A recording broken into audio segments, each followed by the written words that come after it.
And now we move on to the next speaker. Our next speaker is our very own IMA member, Dr. Saili Jahagirdar. She's working as the Assistant Professor, Department of OBGY, PDMC, Amravati. And she's practicing OBGY since 2006. Scientific Chairperson, State OBGY Conference, AMOGS 2020. She has also written 3 chapters, 2 in Foxy textbook and 1 in International Springer edition. So let us welcome our sweet and simple person, simple gynecologist from Amravati, Dr. Saili Jahagirdar, and her topic is PPH bundle. Over to you, Dr. Saili. Am I audible, ma'am? Yes, ma'am, you're audible, ma'am. First of all, a very good afternoon to all of you. And many thanks, our ADC, Dr. Rohankar sir, Dr. Vikram, for giving me this opportunity to present here. I'm sharing my screen now.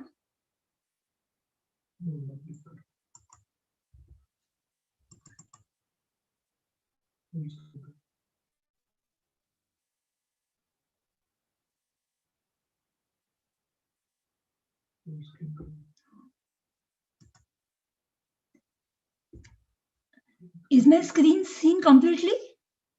Yes, ma'am. Okay. नहीं होते नहीं आता है नहीं ना slides नहीं move होते Ma'am, we are going to talk on ma'am, your presentation and screen is okay, ma'am. Can you see my Ma'am, your presentation and screen is okay. You can start with the presentation, ma'am. Okay. PPH bundle. Now, what is PPH? Postpartum hemorrhage is defined as a blood loss more than 500 ml from the genital tract during vaginal delivery or 1000 ml during cesarean delivery, or any blood loss that affects the hemodynamic condition of the mother. That is, either reduces hematocrit by 10%, increases heart rate, or causes hypotension within 24 hours of delivery. Now, this postpartum hemorrhage is an acute, unpredictable obstetric emergency. The incidence is quite high, around 10%, and is a major cause for maternal mortality and morbidity. It cannot be completely prevented. However, with timely diagnosis, a good teamwork, and the use of PPH bundle, we can save lives. Now, all of you have seen this gully cricket and professional cricket. What do we see in gully cricket? The team members of gully cricket are equally good, but there is no good teamwork. So the outcome in gully cricket is often unreliable. And when it comes to professional cricket, we have a coach who trains them how to perform unitedly. And so the outcome of professional cricket is always better than in gully cricket. So gully cricket is like tackling an emergency as it comes. Whereas in a well-trained professional team, the players play in unison with their responsibilities well-defined, and they're fully prepared to tackle any emergency as it comes. What do we ultimately want? We want success. That is what everyone wants and every doctor wants. We want to keep our patient alive, healthy and well. So of late, we are trying to achieve this goal of tackling PPH by the bundle approach. Now, what is a bundle? A bundle is a set or collection of interventions that, when performed together every time a diagnosis is made or when a specific clinical condition is recognized. When all components of the bundle are performed together, they result in better patient outcomes than when each intervention is performed single. Now, what do bundles help us? Bundles think differently. They increase efficiency of the intervention, they avoid missing interventions, and they improve team performance. The bundle approach to PPH helps to reduce the problems of PPH by integrative, a comprehensive, and organized approach during postpartum hemorrhage. Now, this PPH bundle was designed by Dr. Thomas Burke and his MGH Boston team in January 2018. With the help of principal investigators of 10 medical colleges and 2 years of massive efforts of each one, the PPH bundle came into existence. I am very proud to share that Dr. Pushpa Zungare ma'am and myself were a part of this project, which ran for 2 years. Now coming to the PPH bundle. In these 2 years, we devised this small card, that is the PPH bundle card. It gave a short description about what to do in case of emergency in case of PPH. The card has some pictorial figures as well as some written part. And this card was distributed after it was made. We held workshops for obstetricians, for the sisters, nurses, even at the PHC level. And then we distributed this card to wherever the delivery was conducted. This card was very useful and it gave a pictorial image of how to manage a patient when there is PPH. Now this card has two components, a clinical component and a non-clinical component. Now we will go to each component. First of all, we need to prevent PPH. Now to prevent PPH, what we need to do is we need to actively manage the third stage of labor. So that is the preventive aspect of PPH. So there are three components in management of third stage of labor. One is to start oxytocin, that is injection pitocin, at the time of the delivery of the baby. Second is, once the delivery has taken place, you try and deliver the placenta, not by pulling it, but by controlled contraction. So this will prevent inversion of the uterus and thus prevent postpartum hemorrhage. The third intervention is to gently massage the fundal portion of the uterus so that the uterus contracts gradually. So these three components are to be done for every patient as a part of active management of third stage of labor. And this is a major step in preventing postpartum hemorrhage. Now there is some routine care which we do for all patients who deliver so as to prevent the patient from going in PPH. One is, after delivery, you check the vagina and cervix for any tears and repair them so as to prevent traumatic PPH. Second, you see that the bladder is empty. If the bladder is full, the patient has more chances of going in postpartum hemorrhage. The third intervention is you put the baby to breastfeed. If the baby starts breastfeeding immediately after delivery, then oxytocin is secreted and that helps in contraction of the uterus. So these three measures are taken so as to prevent PPH. Now, even after doing all these measures, that is active management of third stage of labor and also the preventive aspect, if still the patient continues to bleed, it is labeled as postpartum or primary postpartum hemorrhage. Then what next you do? The next thing is call for help. You need to call all the persons around you, all your sisters, your senior doctors who can come and help you. Because PPH is an emergency. You never know how many people will be required to manage the patient. So the first thing you do is call for help. Then what next? Once you know that the patient is PPH, you activate the first response bundle. Now what is the first response bundle? It has 4 interventions: uterine massage, IV fluids, uterotonics, tranexamic acid. So they are the 4 components of the first bundle. So once you have seen that the patient is having PPH, call for help and activate the first response bundle. One patient who's at the leg end of the patient delivers uterine massage. The second person starts IV fluids. The third person gives uterogenic drugs, that is pitocin or injection methergine or prostaglandins. And you also give injectable tranexamic acid, 1 gram, that helps to reduce the blood loss. So these are the components of first response bundle that have to be activated immediately you know that patient is in PPH. Now, what are the essential measures? After activating the first response bundle, you want to rule out certain things. That is, you check again for tears in the cervix and vagina and repair them. If the bladder is not empty the bladder using a Foley's catheter. Sometimes there is some retained bits of placenta inside the uterus, which may be the cause of bleeding. So you manually try and remove the bits of placenta. So basically, you have to tackle the non-atonic PPH, explore cervix and vagina in OT under good anesthesia and illumination, and control the traumatic PPH. Empty the bladder, which helps in contraction of the uterus. And emptying the uterus is going to stop your PPH and also going to prevent your secondary PPH. Now, suppose patient is in PPH, you have called for help, you have activated the first response bundle. Within 30 minutes, the patient still continues to bleed, does not respond to your first response bundle, then what next? You need to activate the refractory PPH bundle. In the refractory PPH bundle, what we do is, you try and stop the bleeding from the uterus. Now, how do you stop it? We have compression maneuvers. These compression maneuvers are going to reduce blood flow from the uterus to outside. We have two, that is the bimanual compression and the aortic compression. What we do in bimanual compression is, one hand is placed inside the anterior fornix. The second hand is placed on the suprapubic region over the uterus.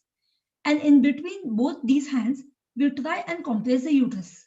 So if the uterus is compressed, naturally the bleeding is going to stop. But when we do bimanual compression, the problem is there is some amount of pain to the patient. Second, we cannot do any interventions from below, that is vaginal interventions cannot be done when we do bimanual compression. The second is abdominal aortic compression. Now the principle is, when you put your fist on the near the umbilicus towards the left of the umbilicus, press down. What we do is we compress the aorta on the vertebral column. So if we push down hard and the aorta gets compressed, naturally the aorta is a major blood supply to the uterus through the uterine arteries. So when you give a good aortic compression, this is going to reduce the blood flow to the uterus. Now, when do we do these two steps? Bimanual compression can be easily done in the labor ward, and it is also helpful to reduce the uterine bleeding. Whereas, if you're going to do some manual vaginally or you're going to do some suturing vaginally, then we can take help of some other person who will do aortic compression so that the blood loss reduces and the person who is at the leg end can easily suture the cervical and vaginal tears. So both these maneuvers are extremely useful in reducing the blood loss. But these are temporary measures to reduce blood loss. The second and the most important intervention is putting an ESM uterine balloon tamponade. Now this ESM uterine balloon tamponade is a very good device which was given to us by Dr. Thomas Burke. It's just like your silicone Foley's catheter with a condom at the top. The ESM UBT is inserted inside the uterus, and then the condom is inflated with normal saline till the uterus becomes quite hard. So what the ESM UBT does is, in between the uterus, it tries to compress upon the uterine vessels and it stops bleeding. Now this ESM UBT can be placed for 24 hours inside the uterus, and gradually, once the uterus starts contracting, the normal saline is removed, and then the whole ESM UBT is removed. Now this is a very, very useful device and helps in controlling postpartum hemorrhage. The second is the non-pneumatic anti-shock garment. Now this anti-shock garment, suppose if you do not have measures to do a surgical intervention for the patient is delivered at a primary healthcare center, and you do not have personnel or you do not have enough medicines to control this PPH, you need to transfer this patient to a higher center, but the patient is in shock. Then how will you transfer the patient? So this non-pneumatic anti-shock garment can be worn on the patient, UBT can be inserted, and then the patient can be shifted very safely to a higher center. So till the patient is transported, this garment prevents the patient from deteriorating or going into further shock. So it's a life-saving garment. Now, what are the supportive measures? Now, once you know that the patient is having refractory PPH or is keeping on bleeding in spite of your measures, replace this blood. Till now, you were only giving crystalloids, but with such a large amount of blood loss, we need to replace it with appropriate blood components. So if blood components are also not available, then patients need to be transported to higher center where these are available. The second is, if you cannot manage the PPH with medical measures alone, you need to intervene or you need to start surgical management. What surgical management we do? One is we do systematic devascularization. That is, we do the uterine artery ligation or the ovarian artery ligation, and finally the internal iliac artery ligation. We can also do compression sutures on the uterus, that is the B-link sutures on the Heyman sutures. If at last, if the bleeding does not stop with all this, we can go ahead with the obstetric hysterectomy. However, all this surgical management may not be available where the patient has delivered. So, the patient may need to be transferred to a higher level or the tertiary care center. So, we need to make arrangements for transfer of the patient to this higher center. So, by the time the patient is to be transferred, we have to use, as I told you, this ESM UBT and non-pneumatic anti-shock garment. So, the first response bundle is activated. Then we put a ESM UBT to prevent further bleeding. You apply the non-pneumatic anti-shock garment, and then with all this, you can safely transfer the patient to higher center. So till the transport occurs to higher center, the patient is safe. But instead of doing all these measures, we have done the active management of third stage of labor. We have done all preventive measures. If PPH occurs, we have started the first response bundle. Then still, why do we fail in handling PPH? Maternal death reviews have found that delay in diagnosis of PPH, delays in use of recommended interventions, and disorganized use of multiple interventions is a key contribution to save a woman with PPH. So something more needs to be done other than all this emergency care, other than all these interventions, other than all this compression, the ESM UBT and non-pneumatic shock garment. We need something more so as to prevent morbidity and mortality due to PPH. So this is nothing but the non-clinical components of the PPH bundle. Now, the non-clinical components is a new concept, but it is equally neglected. Using non-clinical components definitely improves and it is rewarding in the long run. Now, what are these? The first is the teamwork and communication. What does teamwork mean? Teamwork means whenever you are handling the patient of PPH and you're calling for help, you have 3 to 4 people around you who are going to help you. But when you start managing that PPH, each one of your team members should know what work they are going to do and should be able to effectively communicate in between that what next they are going to do. If you think that a minimum of 4 people are required to handle PPH, there is a group leader and there are people who are assisting you and the roles to each people. So this is a long talk, but I'll tell you in short. There is a one person who is at the leg end who does the bimanual uterine compression, who manages traumatic PPH. Then you got the sister and you got a communicator. The sister does the job of putting an IV line, adding uterotonics, and giving tranexamic acid. The communicator goes and talks with the patient relatives, goes and arranges more help, goes and talks to the ambulance person. So he does the work of communicating the patient's condition with the relatives and with other people or at the tertiary level. So if the patient needs to be transported, it can be done very easily. So this is a very important component of the PPH bundle. And this, if done very properly, helps in better outcome of the managing the patient. Second component is facility readiness. Suppose you have all 4 people around you who are very much senior or very much good in tackling PPH. Suppose the patient needs to be operated, but you do not have a good OT facility. Even though you have got good people around you, but still you cannot manage the patient. So the facility where you are handling the PPH patient should also be equally ready. That is, the labor ward should be completely prepared to handle the patient of PPH. The OT should be completely prepared. The blood bank should be informed well in advance that you are handling a patient of PPH. So this facility readiness, if there 24/7, you can manage a patient of PPH whenever she comes. The third part is network integration. Network integration means there should be some form of communication at the PHC where the patient is delivering to the tertiary care center where you might need to refer the patient. So if this network integration is there, suppose the patient has delivered at PHC and she needs to be transferred, and you have already informed the tertiary level center that so and so patient of having PPH of blood group say B positive is going to arrive at your place. We have done all the components of the first response bundle. Patient is already on uterotonics.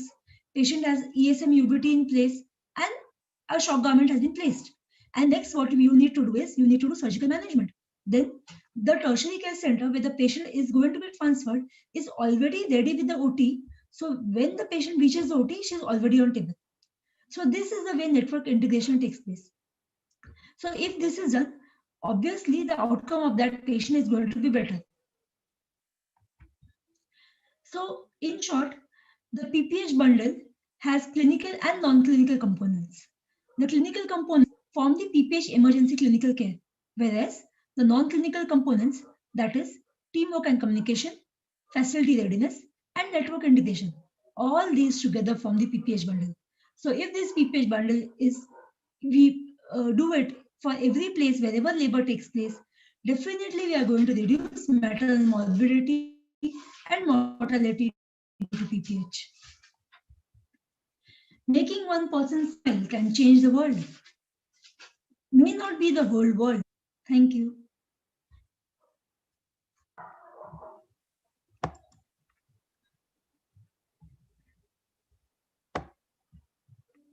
Thank you so much, Dr. Saili.